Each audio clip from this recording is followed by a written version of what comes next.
Good morning, good afternoon, or good evening, everyone, depending on where you are in the world right now or the time zone that you're currently in. My name is Diane Lee, and thank you so much for joining me on this webinar. I sincerely hope that you're enjoying your virtual conference. And thank you so much to the Women in Construction for this invitation to participate on this series of educational and informative programs. Now, whether you're a seasoned business development professional or a technical project and construction manager or engineer, whatever your background is or the current circumstance that you're in, this webinar has some key takeaways for everyone. My hope is that at the end of this presentation, you will walk away with 4 key takeaways that will be beneficial and useful to you and your company, and that you are able to implement immediately. Now, Business Development 101. Out of sight is out of mind. We're going to talk about why business development should take center stage now more than ever, especially with COVID. We're going to talk about identifying and enhancing key relationships, why it is so important to stay relationship focused with or without COVID. And then we're going to talk about advancing business development with the 4 C's. Having a better understanding of how to conduct business development more intentionally. And number 4, developing a winning strategy. Why you really need to understand the culture and concerns of your clients in order to develop a winning theme or a proposal. So let me just share with you that I work for a firm named Kitchell. We are based in California, and I'm based out of Los Angeles. And after 9 weeks of self-isolation, once COVID arrived, I decided to initiate a survey with 50 of my key clients. So on May 15th, I asked them a series of questions. And I want to share with you, because we're short on time, I want to share with you the most important feedback I thought that really resonated with me as a business developer. And here's what a client said. If you remain silent and I don't hear from you in 3 months or more, I am going to assume that you are no longer in business. So that's certainly not what any of us want to hear from a client. And I can't emphasize enough the importance of continuing your business development activities, and even more so, how to cultivate and drive a winning strategy for you and your firm. And because this is a platform by Women in Construction, I like to customize all of my webinars. So I wanted to start by initiating a fun question. So how many of you can name the 4 C's when choosing a diamond? We all know diamonds are a girl's best friend. Think about it really quickly. Can you tell me what the 4 C's of a diamond are? So that is the first question for you. And I'm going fairly quickly, again, because I want to be sensitive to the time that we have today. And of course, some of you may say yes right away. The 4 C's are carrot, color, clarity, and cut. Now, I want to share with you that there are also 4 very important C's that drive the success of business development. And like a diamond, they're all fully dependent on each other. Basically, you can't have one without the other. Now, let me introduce you to Jim Rohn. Jim was an expert in all things communication related. He authored 17 books on the art of communication and leadership. And in the late 80s and 90s, he was best known as an international motivational speaker. So the first C in business development is communication.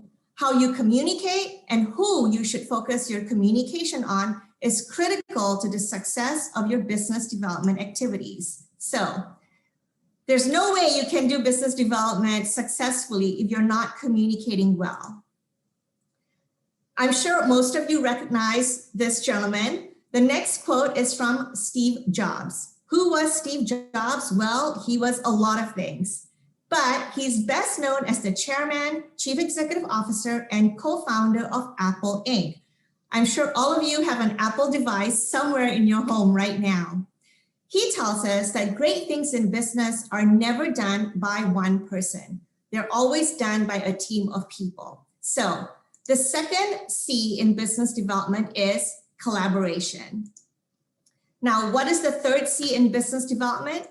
According to Ann Handley, an international writer, digital marketing pioneer, and Wall Street Journal best-selling author, we need to create ridiculously good content for our clients, content that is useful, enjoyable, memorable, and inspired. Her goal is to inspire and empower people like you and me to create marketing content that our customers will remember and value, igniting real results for our business. So content is a critical component of what we do. And last but not least, let's turn to Jack Welch, one of the most admired and respected CEOs in the world. Jack was the chairman and CEO of General Electric, and what he accomplished was nothing short of extraordinary. Under his leadership, he expanded GE, leading it to a dramatically increased market value from $14 billion to $410 billion. Amazing. He is by far one of the smartest and most accomplished, not to mention most competitive CEOs of all time, which is what I really respect and admire about him. So the fourth C in business development is competing to win. Compete like your life depended on it. And I love this quote from Jack Welch. There are only two sources of competitive advantage: the ability to learn more about our customers faster than the competition, and the ability to turn that learning into action faster than the competition. Now, please allow me to tell you just a little bit about myself. So I was born and raised in Malaysia, and I came to America in 1992 as a foreign student. I was grateful to have had the experience to attend Indiana State University and graduated in 1996. I then arrived in California in the year 2000, and in 2011, I was fortunate enough to be selected to do some international business development work based out of Abu Dhabi, United Arab Emirates in the Middle East. After a few years of doing that, I realized that I wanted to come back to California, and in 2014, I came back to the United States. Today, I have over 15 plus years of business development experience in the construction industry. And like I said earlier, I work for a firm named Kitchell, and I am responsible for the Southern California region. And if you've been to California, you know how large the state of California is, and Southern California in itself is huge. And my clients span across 5 markets. I'm focused on healthcare, education, aviation, transportation, and public agency owner clients. That's a little bit about me. Now back to the 4 C's. According to Brian Williams, an independent Harvard Review contributor, he tells us that 80% of successful transactions requires 5 follow-up or touch points. Now that means a meeting at a conference, a Zoom chat, a run-in at an industry event, or an intentional lunch or breakfast meeting. So his research tells us that in order for a client or an individual to really remember us, remember our name, remember the company that we represent, and the conversation that we have, there needs to be at least a minimum of 5 touch points, which is proof that a little communication does go a long way because everything adds up. I always like to know the science behind the communication aspect of things. And of course, you've all heard the saying, teamwork makes the dream work. And you all know that that couldn't be more true. So my question to all of you is, do you know who you should be communicating and collaborating with? So just takes a few seconds to think about that. We all know it is important to communicate well and to communicate often and intentionally, and to be a valued and collaborative partner in the process of business development. So the question is, who should you focus all of these efforts on? Okay, obviously the most obvious one are our clients, right? We want to focus a lot of our communication and our collaboration with them, the end users of the project or the project site, our strategic partners who could potentially support us in our pursuit and help pre-position us for that particular opportunity.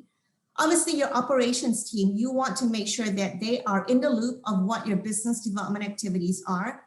The project team, the actual team that is going to be executing the work on the project site. I'm always in constant communication with the talent acquisition team because I help interview a lot of project and construction managers.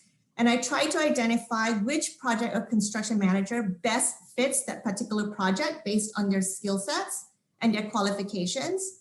And of course, the overall management team, the team that you work with on a day-to-day basis, and the marketing team. I wouldn't be where I am today without my marketing team that supports all of my business development efforts. Now, let's talk about content. Rhea Freeman is a social media guru as well as a marketing guru.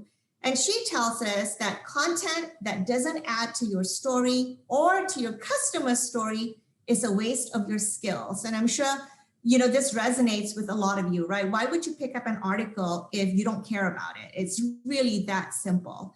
And this is important because the secret is not to do more or to overwhelm our clients with pages and pages of information about our firm. The secret is to create content that matters to them and then identify how your firm can help resolve some of those issues. Or what is it about their mission statement and their vision that also directly relates to your firm's core values? What are the areas of commonalities?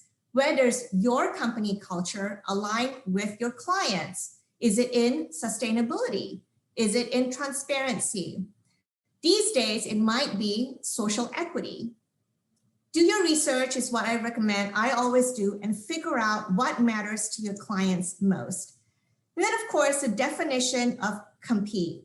Strive to gain or win something by defeating or establishing superiority over others who are trying to do the same. I don't know about you, but every time I submit or my firm submits to an RFP, we compete against 10 to 15 firms, and we're all great firms. We all offer similar services. So why is it important to compete like your life depended on it? Because every single time you have to put your best foot forward and make the right first and lasting impression. I don't know about your clients, but my clients remember how my team performs at the last interview. And then we talk about it. We talk about what they liked and what they didn't like. A client can always tell how much time and effort we put into our interview presentation, right? So I would take your interview presentation as if like it's your firm's business card. And if you don't win that particular pursuit, it tees you up for all of your future pursuits, which is why it is so important to always compete like your life depended on it. So, okay. Oh, question number 3. Can you provide a list of characteristics that would help define compelling content that resonates with your clients? Very simple, yes or no question. You may have a few characteristics that you're familiar with, and then some we can talk through, and maybe you'll learn a thing or two from me today. So, providing content that's going to help you compete really well and hopefully win.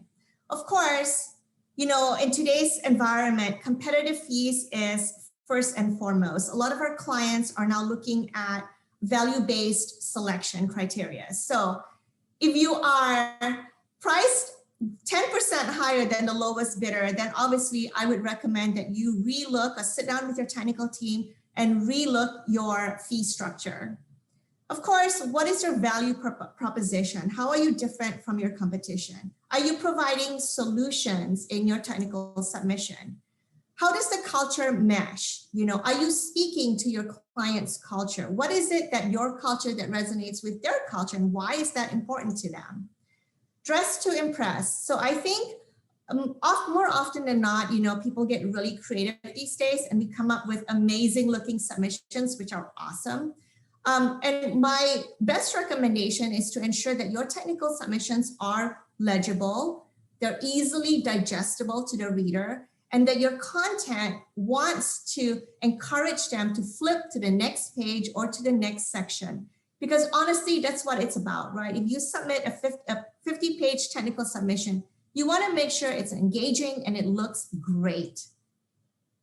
Of course, I'm a huge proponent of identifying what a winning theme is. and using that throughout the entire process of your submission, because it's a great way to remind the clients why they should choose you. And then of course, resources. Are the resources that you're proposing to this client the right resources to help them execute the project, right? Because I mean, there are times where you don't have the right resources, and and we try to get by with that, right? Of course, it's ideal to provide them with the right resources. And then are you answering their questions? Are you truly identifying what their concerns are, and how are you addressing those concerns with your technical solutions? And last but not least, the competitive advantage. What is your competitive advantage? Why should they choose you over the 10 or 15 other firms that also submitted? Make that obvious. Put it in your cover letter. Use it as part of your winning theme if you can. Now, the 4 C's are critical in the success of all business development activities, and I'll tell you why. This is an infographic that gives you an idea of how a business developer spends his or her day, or what their day-to-day functions look like. And of course, it changes daily. Certain days we're more focused on the marketing side of the infographic because maybe a proposal is due and we're working closely with the marketing team. On other days, we could be focused on attending a virtual conference like we're doing right now, or we could be working with our executive management team to identify our top 10 clients. So all of these line items are interchangeable, and on a day-to-day basis, it's different. My day is different every day, I guess is my point. So your ability to communicate, your willingness to collaborate, your ability to develop strong content, and your desire to compete are all critical factors towards cultivating and driving business development activities. And remember, like the 4 C's in a diamond, these 4 C's are all interdependent elements. You simply can't have one without the other. So very critical for you to communicate, collaborate, have the right content, and compete like your life depended on it in business development. And let me leave you with this last quote. There are 3 responses to a piece of design: yes, no, and wow. Wow is definitely the one to aim for. And why is this important? Because what you do matters. The first impression to our clients matters. So I would recommend to you to work to leave a lasting first impression. Communicate often, collaborate with your team and your clients, develop content that resonates with them, and always compete to win. And thank you everyone for joining me on this quick journey. I hope you found the information of value to you and your firm, and I hope you found the webinar useful and applicable as we transform ourselves to meet our new normal thanks to COVID. A special thanks to Jordan Graham, Senior Conference Producer of the Women in Construction Summit, for the opportunity to speak to a large international. In your experience, can introverts succeed in business development? The opportunity to share what I am really passionate about. Please feel free to connect with me via LinkedIn. You can follow my activities there, or you can reach out directly to me. I'm happy to help. And with that, I will take any questions.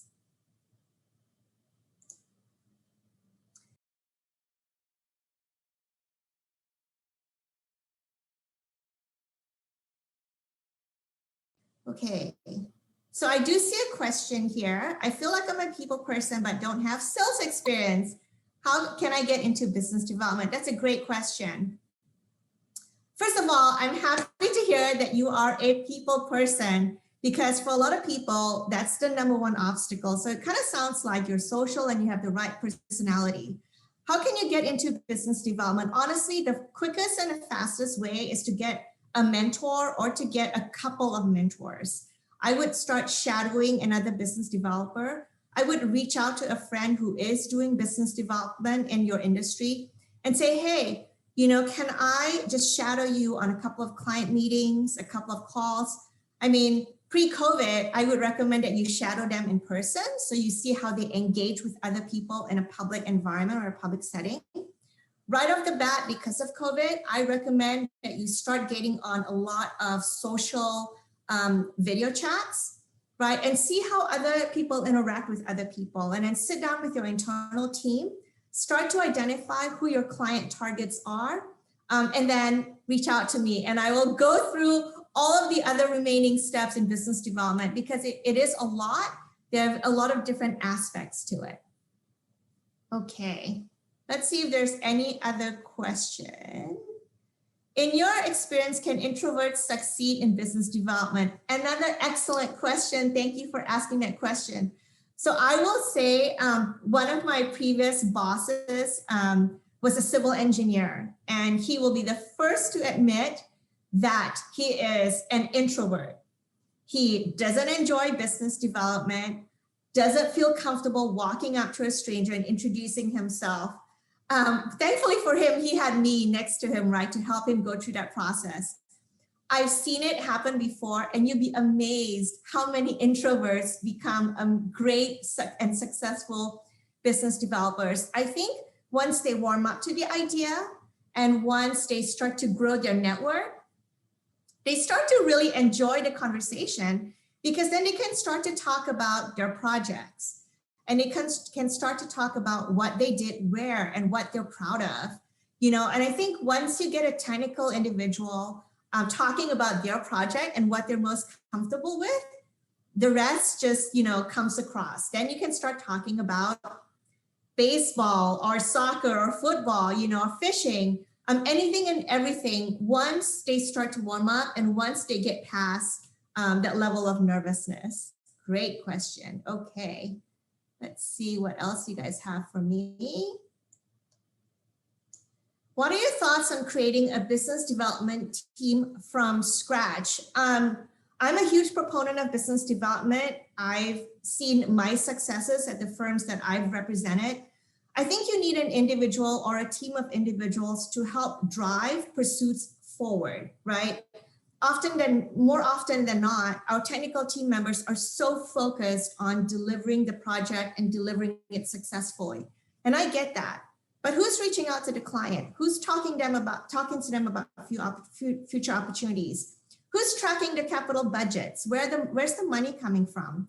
Who's tracking what your competitors are doing? Who's winning work? Who's performing well at the project? So I feel like having a business development team, or at least one business development person in your firm, is going to help you move the opportunities forward. And it's a critical position. It's a lot of work. It's all encompassing. Who's attending the conferences, right? Who is the spokesperson on behalf of your firm talking about all the great things that you guys are doing? You need to have someone out there in the market tooting your horn for you. So I hope that answered your question. I'm all for it. I think starting from scratch is fine. I think that the issue right now is starting now sooner than later, because, you know, opportunities are coming really quickly. I mean, in California, we are still getting bombarded by a lot of RFPs.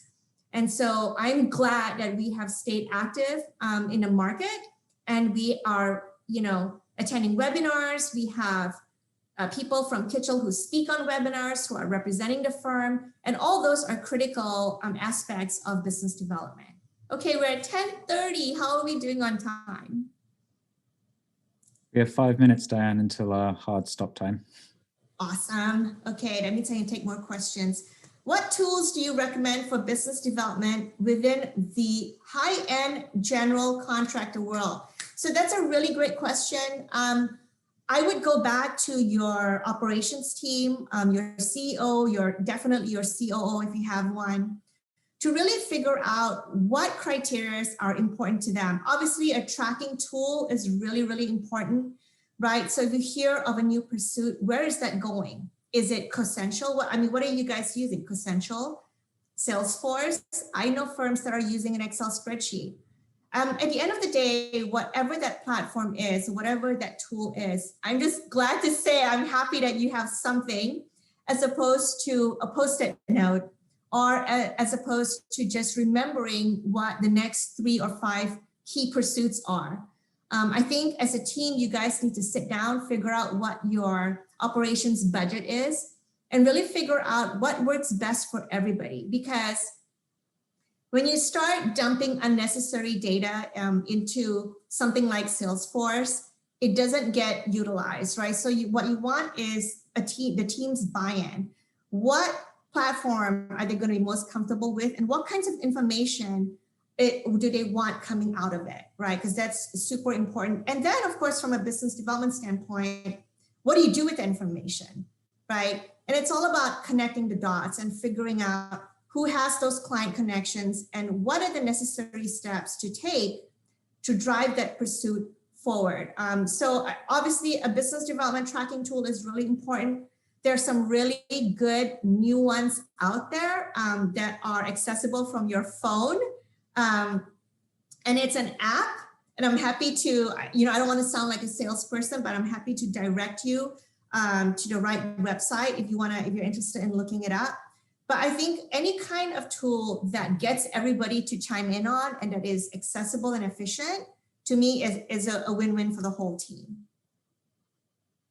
Okay.